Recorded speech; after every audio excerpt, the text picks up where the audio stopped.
Hello students, আমার চ্যানেলে তোমাদেরকে স্বাগত। শুরু করছি 2026 মাধ্যমিক পরীক্ষার্থীদের জন্য ভূগোলের একটি এমসিকিউ ক্লাস। এই ক্লাসে আমরা টোটাল 42টি এমসিকিউ করব। ঠিক আছে, তোমরা দেখতে পাচ্ছ তোমাদের সামনে রয়েছে রায় মার্টিন প্রশ্নবিচিত্রা ভলিউম 2 বইটা, যেটা আমি করাই।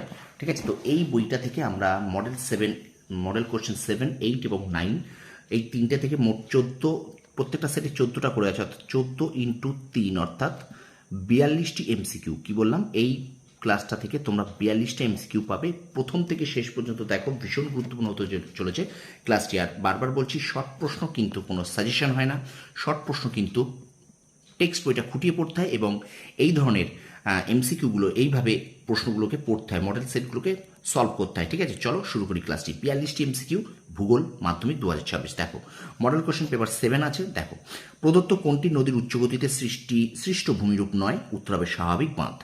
পরের প্রশ্ন, মরু সমপ্রায় ভূমিতে কঠিন শিলা গঠিত কিছু অনুচ্চ পাহাড় অবশিষ্টাংশ ভূমিরূপ হিসেবে থেকে যায়, তাকে বলে ইনসেলবার্জ।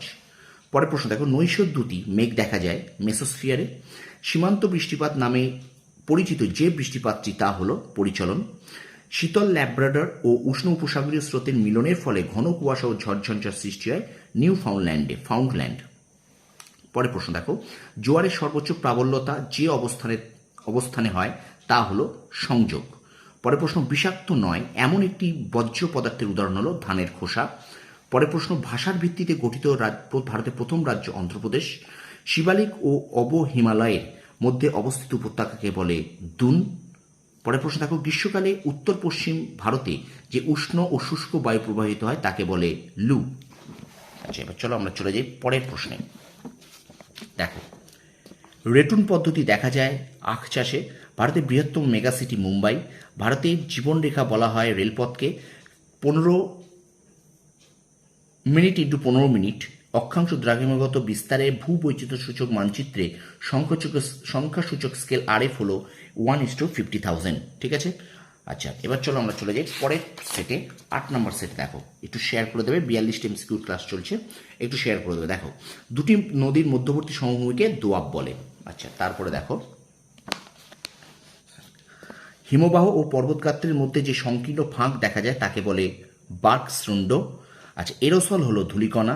বিশ্ব উষ্ণায়নে গ্রিনহাউস গ্যাসগুলির মধ্যে প্রধান ভূমিকা পালন করে CO2 অর্থাৎ কার্বন ডাইঅক্সাইড।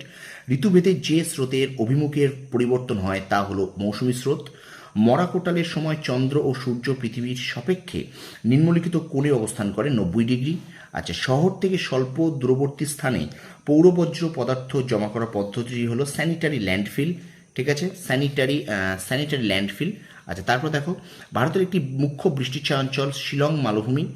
পরের প্রশ্ন, লিচিং বা ধৌত প্রক্রিয়া সৃষ্টি হয় ল্যাটেরাইট মৃত্তিকা।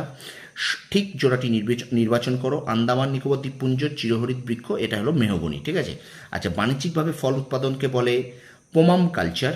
আচ্ছা, অনুসারী শিল্প বলা হয় পেট্রোরসায়ন। অতি বিরল জনসংখ্যাযুক্ত একটি রাজ্য হলো এখানে সিকিম। ভারতের সূর্য সমলয় উপগ্রহটি হলো IRS। ঠিক আছে, চলো এবার চলে যাই আমরা model question paper 9। Model question paper 9 দেখে নাও। যে প্রক্রিয়ায় ভূমির উচ্চতা হ্রাস পায়, তাকে বলে অবরোহণ। আচ্ছা, সাহারায় দুটি অনুদৈর্ঘ্য বালিয়াড়ির মাঝের করিডরকে বলে গাসি। ওজোন গ্যাসের ঘনত্ব মাপার একক ডপসন।